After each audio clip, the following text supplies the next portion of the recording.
అందరికీ నమస్కారం. ప్రభుత్వ ఉద్యోగం కోసం ఎదురుచూస్తున్న వాళ్లకు ఇది నిజంగా ఒక మంచి వార్త. ఆంధ్రప్రదేశ్ వైద్య ఆరోగ్య శాఖ నుంచి ఒక కొత్త జాబ్ నోటిఫికేషన్ వచ్చేసింది. సో దాని పూర్తి వివరాలేంటో ఈరోజు మనం తెలుసుకుందాం. అసలు ఎన్ని పోస్టులు ఉన్నాయో చూద్దామా? మొత్తం 53 ఖాళీలు భర్తీ చేయబోతున్నారు. అవును, 53 పోస్టులు. ఇది ఖచ్చితంగా మంచి అవకాశమే. సరే, ఈ నోటిఫికేషన్ గురించి మనం ఏమేం విషయాలు కవర్ చేయబోతున్నామో ఒకసారి చూద్దాం.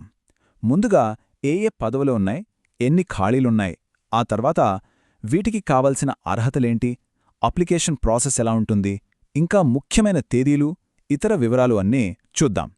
పదండి, ఇక మొదలుపెట్టేద్దాం. మనం ఇందాక చెప్పుకున్నట్టు మొత్తం 53 ఖాళీలున్నాయి కదా. అయితే ఇవన్నీ ఒకే రకమైన పోస్టులు కాదన్నమాట.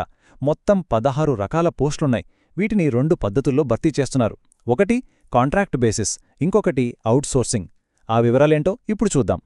సో ఆ 53 పోస్టుల్ని ఎలా విడదీశారంటే, కాంట్రాక్ట్ పద్ధతిలో ఒక 25 పోస్టులు, ఇక అవుట్సోర్సింగ్ పద్ధతిలో మరో 28 పోస్టులు, ఇలా 2 కేటగిరీలుగా ఉన్నాయి.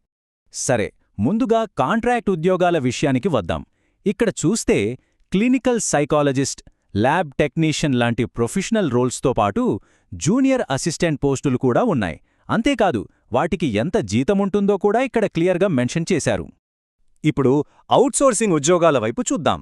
ఇక్కడొక విషయం గమనించాలి. జనరల్ డ్యూటీ అటెండెంట్ పోస్టులు ఏకంగా 20 ఉన్నాయి. ఇది చాలామందికి ఒక పెద్ద అవకాశమని చెప్పొచ్చు. సరే, పోస్టుల గురించి తెలిసింది కదా.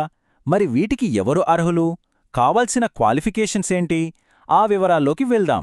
ఇక్కడ పోస్ట్ గ్రాడ్యుయేషన్ నుంచి 10వ తరగతి వరకు చాలా రకాల అర్హతలున్న వాళ్లకు అవకాశాలున్నాయి. కొన్ని స్పెషలైజ్డ్ పోస్టులకి ఉన్నత విద్యార్హతలు అవసరం.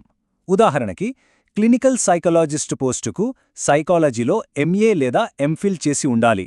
అలాగే సైకియాట్రిస్ట్ సోషల్ వర్కర్ పోస్టుకు ఎంఏ లేదా ఎంఎస్డబ్ల్యూ ఉండాలి. చూశారుగా, ఇలా కొన్ని పోస్టులకు స్పెసిఫిక్ క్వాలిఫికేషన్స్ అడిగారు. ఇక టెక్నీషియన్ పోస్టుల విషయానికొస్తే ఇక్కడ కూడా అంతే. ఒక్కో పోస్టుకు ఒక్కో రకమైన టెక్నికల్ క్వాలిఫికేషన్ అవసరం. ల్యాబ్ టెక్నీషియన్కు డిఎంఎల్టీ లేదా బీఎస్సీఎంఎల్టీ ఉండాలి. ఈసీజీ టెక్నీషియన్కైతే ఇంటర్ సైన్స్తో పాటు డిప్లొమా చేసి ఉండాలి. ఇలా ప్రతి పోస్టుకు కావలసిన టెక్నికల్ క్వాలిఫికేషన్స్ ఇక్కడ ఉన్నాయి.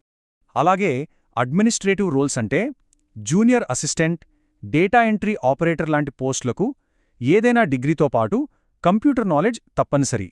సర్టిఫికెట్ కూడా అడుగుతున్నారు. ఇక్కడందరికీ ఒక ముఖ్యమైన విషయమేంటంటే, కేవలం 10వ తరగతి పాసైన వాళ్లకూడా మంచి అవకాశాలున్నాయి. General duty attendant, barber, dhobi లాంటి పోస్టులకు 10th క్లాస్ పాస్ అయితే చాలు. ఇది చాలామందికి ఉపయోగపడుతుంది. సరే, అర్హతలు కూడా చూశాం. ఒకవేళ అర్హత ఉంటే అప్లై చేయడం ఎలా, ఆ ప్రాసెస్ ఏంటో స్టెప్ బై స్టెప్ చూసేద్దాం. చూడండి, అప్లికేషన్ ప్రాసెస్ చాలా సింపుల్గా 4 స్టెప్స్లో ఉంది. ఫస్ట్ అప్లికేషన్ ఫారం డౌన్లోడ్ చేసుకోవాలి. తర్వాత దాన్ని జాగ్రత్తగా ఫిల్ చేయాలి. అడిగిన డాక్యుమెంట్స్ అన్ని అటాచ్ చేసి చివరిగా దీన్ని నేరుగా వెళ్లి సబ్మిట్ చేయాలి. ఆన్లైన్లో పంపడానికి లేదు, ఇది బాగా గుర్తుపెట్టుకోండి. మరోసారి చెప్తున్నా, అప్లికేషన్స్ ఆన్లైన్లో పంపకూడదు. కేవలం ఆఫ్లైన్లో, అంటే నేరుగా వెళ్లి ఇవ్వాలి.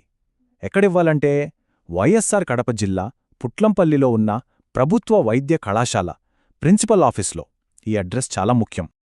ఓకే, ఇక చివరిగా కొన్ని చాలా ముఖ్యమైన విషయాలు.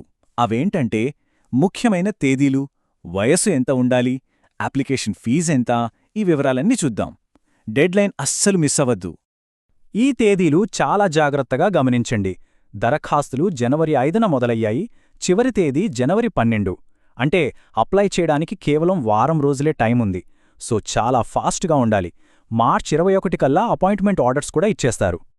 ఇక ఏజ్ లిమిట్ విషయానికొస్తే నోటిఫికేషన్ ఇచ్చిన నాటికి 42 సంవత్సరాలు మించి ఉండకూడదు.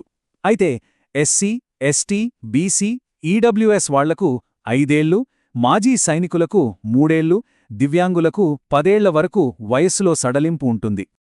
అప్లికేషన్ ఫీజు కూడా ఉంది. ఇది డిమాండ్ డ్రాఫ్ట్, అంటే డీడీ తీసి పంపాలి.